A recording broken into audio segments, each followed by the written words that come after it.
Assalamualaikum warahmatullahi wabarakatuh. Perkenalkan, saya Latifah Dewi, calon guru penggerak Angkatan 11 Kabupaten Asahan. Pada kegiatan kali ini, saya akan melaksanakan kegiatan pra-observasi untuk menyelesaikan tugas aksi nyata pada modul 2.3 tentang coaching untuk supervisi akademik. Selamat menyaksikan. Assalamualaikum Ibu Sri Rahayu. Waalaikumsalam Ibu Latifah Dewi. Apa kabarnya hari ini? Alhamdulillah sehat. Alhamdulillah ya Bu. Hari ini Ibu dalam keadaan sehat. Baik Bu, pada kegiatan hari ini saya akan melakukan kegiatan pra-observasi, yang mana ini tujuannya nanti ketika sudah melaksanakan pembelajaran di kelas, saat kegiatan observasi yang saya lakukan kepada Ibu Sri Rahayu, nanti Ibu bisa lebih siap dan lebih percaya diri dengan berbagai hal yang sudah kita bahas setelah ini, ya Bu. Jadi kegiatan untuk pra-observasi kali ini ada beberapa pertanyaan yang akan saya tanyakan kepada Ibu Sri Rahayu. Boleh ya Bu? Boleh. Oke Bu, untuk pertanyaan yang pertama terkait tujuan pembelajaran nanti yang akan Ibu lakukan pada saat observasi yang akan saya lakukan di dalam kelas. Jadi tujuan pembelajaran yang seperti apa yang ingin Ibu terapkan, Bu?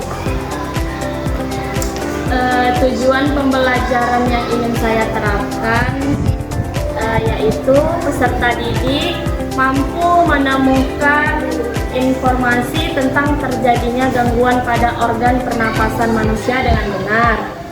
Kemudian tujuan selanjutnya, peserta didik mampu membuat bagan penyebab terjadinya gangguan pada alat pernapasan manusia dengan benar. Kemudian tujuan yang ketiga, peserta didik mampu menemukan informasi pada teks terkait dengan pernyataan apa, di mana, kapan, siapa, dan mengapa. Kemudian yang keempat, tujuan yang terakhir, peserta didik mampu membuat pertanyaan pada kalimat tanya yang dimana itu menggunakan apa, dimana, kapan, dan siapa terkait informasi dengan itu. Baik Bu, jadi terkait tujuan pembelajaran yang telah Ibu buat, berarti materi yang Ibu sampaikan itu adalah mengenai tentang IPA bahasa Indonesia tentang kalimat tanya ya Bu?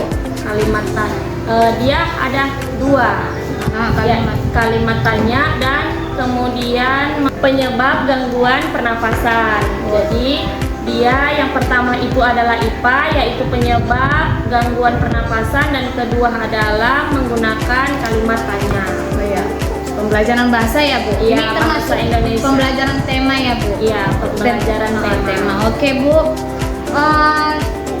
Selanjutnya Bu, untuk area pengembangan nanti yang Ibu ingin kembangkan dari siswa Ibu Sri Rahayu nanti yang seperti apa Bu? Area yang ingin saya kembangkan itu anak lebih menjadi kreatif, kemudian lebih aktif, dan dapat mengetahui penyebab gangguan pernapasan pada manusia. Dan kalau bahas di dalam materi bahasa Indonesianya dapat menggunakan kalimat tanya. Oh ya, jadi yang ingin Ibu kembangkan keaktifan siswa, kreatifan siswa, dan tak luput dari materinya itu harus mengerti mereka ya Bu ya, tentang kalimat tanya dan penyebab gangguan pernapasan pada manusia. Oke Bu. Selanjutnya dalam melaksanakan pembelajaran, untuk model pembelajaran yang Ibu gunakan nanti seperti apa Bu?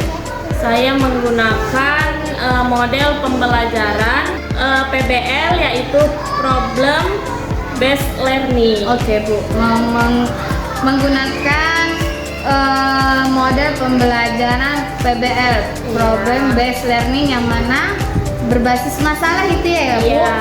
Oke Bu, selanjutnya tadi udah mengenai model ya Bu. Selanjutnya tentang strategi pembelajaran nanti yang akan Ibu gunakan. Strategi pembelajaran yang bagaimana Bu? Strategi yang saya gunakan itu menggunakan strategi diferensiasi, yang dimana siswa itu dikelompokkan berdasarkan minat belajar mereka. Oh ya Bu, ya, menggunakan strategi pembelajaran berdiferensiasi ya Bu. Iya. Ya. Oke Bu, untuk penilaian yang akan Ibu lakukan itu seperti apa Bu? Penilaian yang akan saya gunakan yaitu pertama penilaian sikap, kemudian penilaian pengetahuan, dan yang terakhir penilaian keterampilan. Kalau penilaian sikap dinilai dari mana mereka ketika mengerjakan tugas itu dengan secara berkelompok. Di situ kita akan menilai bagaimana sikap peserta didik itu dalam melaksanakan tugas tersebut. Kemudian kalau penilaian pengetahuan, saya menggunakan tes tertulis. Biasa yang saya gunakan LKPD. Kemudian keterampilan, kalau dalam penilaian keterampilan, saya menilai di mana di saat peserta didik itu melakukan diskusi kelompok, di situ saya melihat keaktifan mereka dalam mengerjakan diskusi kelompok itu tadi.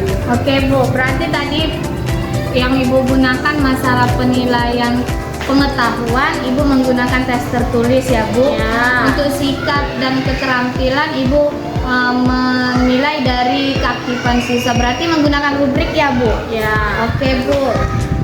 Selanjutnya untuk sasaran kelasnya nanti kelas berapa ya Bu pada saat observasi yang akan kita lakukan? Kelas 5. Kelas 5 ya Bu. Nanti kita akan melaksanakan observasinya itu pada hari apa Bu? Saya melakukan observasi di hari Jumat. Hari Jumat ya Bu? Iya, Jam hari berapa Jumat. Bu? Saya melakukannya pada jam kedua pembelajaran. Pada jam kedua ya Bu. Oke. Baik Bu, mungkin pertanyaan yang saya ajukan ini sudah cukup ya Bu. Jadi saya hanya ingin tahu sebetulnya kegiatan praobservasi yang kita lakukan ini, saya hanya ingin tahu arah pembelajaran yang akan Ibu lakukan nanti pada saat observasi di kelas ya Bu. Berkaitan dengan hal ini, saya harapkan nanti pada saat jadwal observasi yang akan saya lakukan bisa terlaksana dengan kegiatan pembelajarannya dengan maksimal ya Bu, sesuai dengan apa yang Ibu Sri Rahayu rencanakan, dari tujuannya, strategi pembelajarannya, modelnya, dan lainnya. Saya harapkan semua bisa teramati, bisa tercatat dengan baik nantinya ya Bu. Jadi harapannya nanti kita bisa berjumpa lagi pada kegiatan observasi ya Bu. Ya. Jadi setelah observasi Bu ada lagi Bu kegiatannya, yaitu kegiatan pasca observasi namanya Bu. Jadi setelah Ibu saya observasi, kita akan berjumpa di pasca observasi. Baik Bu, terima kasih ya Bu Sri Rahayu. Sekian dari saya, semoga bisa terlaksana dengan baik ya Bu. Ya. Oke Bu, terima kasih Bu. Baik, itulah tadi kegiatan praobservasi yang telah saya lakukan bersama rekan saya Ibu Sri Rahayu. Dan sampai jumpa pada kegiatan observasi mendatang. Assalamualaikum warahmatullahi wabarakatuh.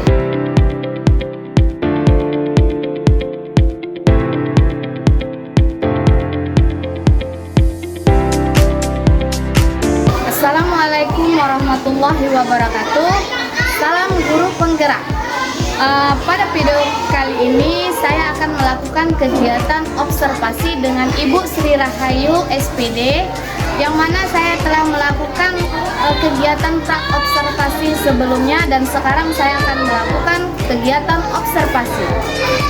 Bagaimana Bu Ayu? Siap? Siap. Oke, selamat menyaksikan. Assalamualaikum Bapak Ibu semuanya.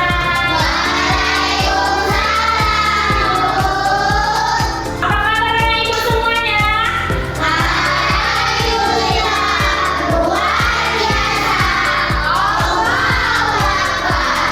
Sehat semuanya, Nak? Sebelum kita memulai pelajaran, alangkah baiknya kita terlebih dahulu untuk berdoa. Ayo, ketua kelasnya pimpin doanya, Nak.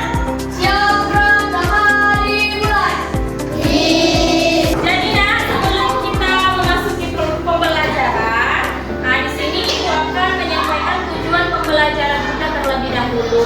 Yang pertama, setelah kalian mengamati video yang sudah Ibu tayangkan nanti, kalian dapat menemukan tentang informasi penyebab terjadinya gangguan pada organ pernapasan manusia.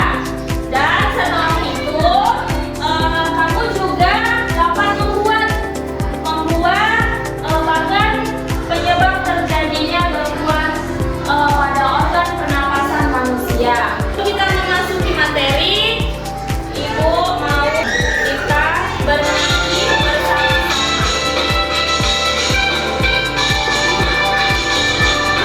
Yuk kita nyanyi sama-sama ya, Nak.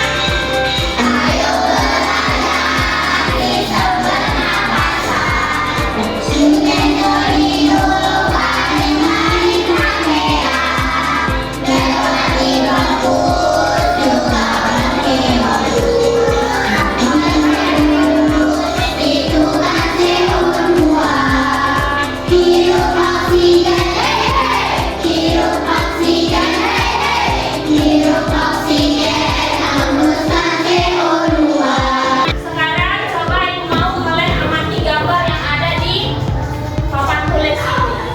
Apa yang terjadi, Nak, pada gambar tersebut? Ya, lalu apa? Menghirup udara kotor. Tepuk tangan dulu buat aku. Jadi, Nak, dari gambar yang ada di papan tulis ini benar.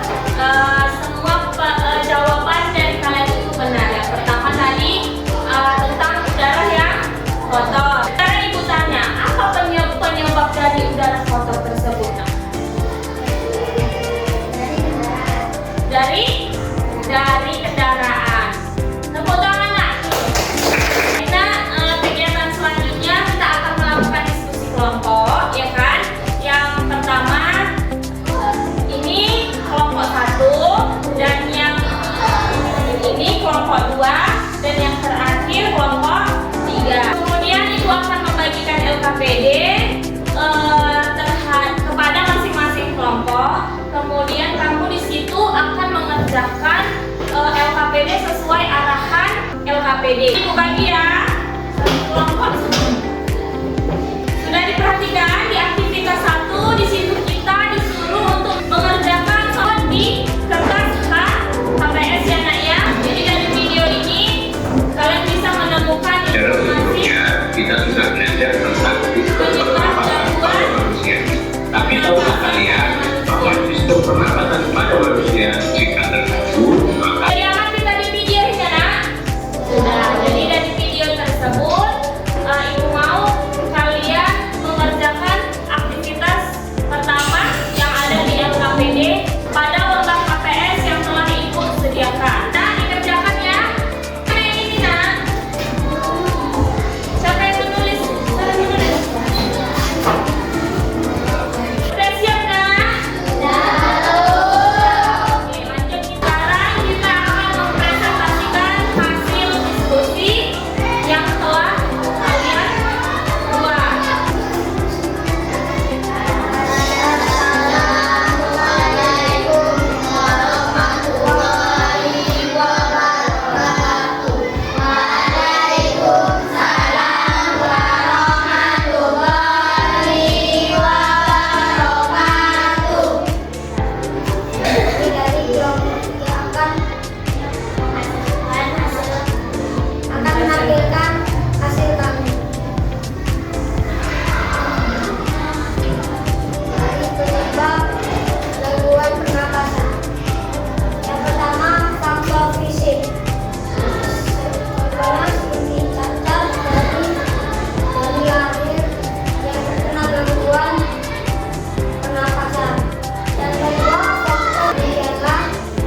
Assalamualaikum warahmatullahi wabarakatuh.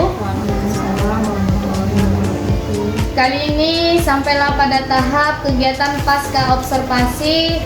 Setelah pertemuan yang lalu, saya sudah melaksanakan kegiatan pengamatan langsung atau observasi terhadap kegiatan pembelajaran yang dilaksanakan oleh rekan saya, yaitu Ibu Sri Rahayu. Dan kali ini saya didampingi oleh Ibu pengajar praktik, yang mana pada saat ini sebagai pengamat Ibu Firmalina Gusyanti. Jadi langsung saja kita mulai kegiatan pasca observasi kali ini. Assalamualaikum Ibu Sri Rahayu. Waalaikumsalam. Bagaimana kabarnya Bu? Alhamdulillah baik. Baik Bu, jadi kegiatan pasca observasi ini tujuannya adalah saya ingin mengajak Ibu ngobrol tentang kegiatan pembelajaran yang dilaksanakan pada Jumat yang lalu ya Bu. Bisa kita mulai Bu? Bisa. Baik, begini Bu. Jadi setelah saya mengobservasi Ibu yang lalu, bagaimana perasaan Ibu setelah melaksanakan kegiatan pembelajaran tersebut? Perasaan saya pada saat itu ya kurang puas karena ada beberapa hal yang menurut saya belum sempurna dalam proses pembelajaran. Baik Bu, berarti Ibu masih belum puas ya Bu Iya, dengan belum pembelajaran puas. yang kemarin. Jadi Bu, bagaimana perasaan Ibu ketika pelaksanaan kegiatan pembelajaran tersebut, adanya kehadiran saya di situ Bu? Saya merasa grogi, grogi terus tegang karena pada saat proses pembelajaran di situ saya diamati, tapi setelah proses pembelajaran berlangsung pun prosesnya menjadi stabil. Oh, berarti grogi pertama ya Bu? Grogi karena Iya. diamati. Diamati ya Bu. Biasa itu kan Bu. Iya. Baik Bu, bisa Ibu ceritakan kembali terkait proses pembelajaran yang kemarin Ibu laksanakan? Untuk proses pembelajaran yang kemarin saya lakukan, saya melaksanakan proses pembelajaran itu sudah sesuai dengan perencanaan. Apalagi ketika menentukan tujuan pembelajaran, saya membuat model pembelajaran berdiferensiasi, yaitu berdiferensiasi konten, proses, dan produk. Kemudian saya juga menggunakan model pembelajaran PBL. Baik Bu, terkait hambatan, apa yang Ibu rasakan hambatannya pada saat kegiatan pembelajaran tersebut? Hambatan yang saya alami, saya kurang fokus dalam menguasai materi. Kurang menguasai materi Iya, ya Bu? kurang menguasai materi pembelajaran tersebut. Baik Bu, kan pada saat kegiatan pembelajaran tersebut Ibu kurang menguasai. Jadi menurut Ibu, apa alasannya sehingga terjadi hambatan itu? Terjadinya hambatan itu karena saya kurang mendalami materi, kurang mendalami materi yang akan saya ajarkan. Kurang mendalami materi yang akan diajarkan tersebut. Jadi apa solusinya untuk mengurangi hambatan-hambatan yang telah Ibu dapatkan pada kegiatan pembelajaran kemarin? Solusinya ya pastinya saya belajar lagi dalam menguasai materi pembelajaran agar proses pembelajaran tersebut menjadi lancar. Berarti Ibu harus mempelajari kembali Ya. sebelum pembelajaran yang berikutnya dimulai ya Bu. Iya. Kapan Ibu akan memulai memperbaiki hambatan tersebut? Secepatnya. Mungkin secepatnya akan saya perbaiki karena kan setiap pembelajaran itu harus bisa berjalan dengan baik kalau kita sudah memperbaiki hambatan tersebut. Oh iya, baik Bu. Berarti Ibu sudah tahu apa hambatannya dan Ibu sudah tahu solusi apa yang akan Ibu cari untuk menghadapi hambatan tersebut. Yang mana Ibu harus banyak mendalami lagi ya Bu tentang materi-materi yang akan Ibu ajarkan selanjutnya. Baik Bu, terima kasih Bu telah memberi waktunya kepada saya untuk mengobrol tentang pembelajaran Ibu yang kemarin. Demikianlah percakapan pasca observasi antara saya dengan Ibu Sri Rahayu, yang mana sebelumnya saya telah melaksanakan kegiatan pra-observasi dan observasi. Saya sudahi. Assalamualaikum warahmatullahi wabarakatuh. Waalaikumsalam warahmatullahi wabarakatuh.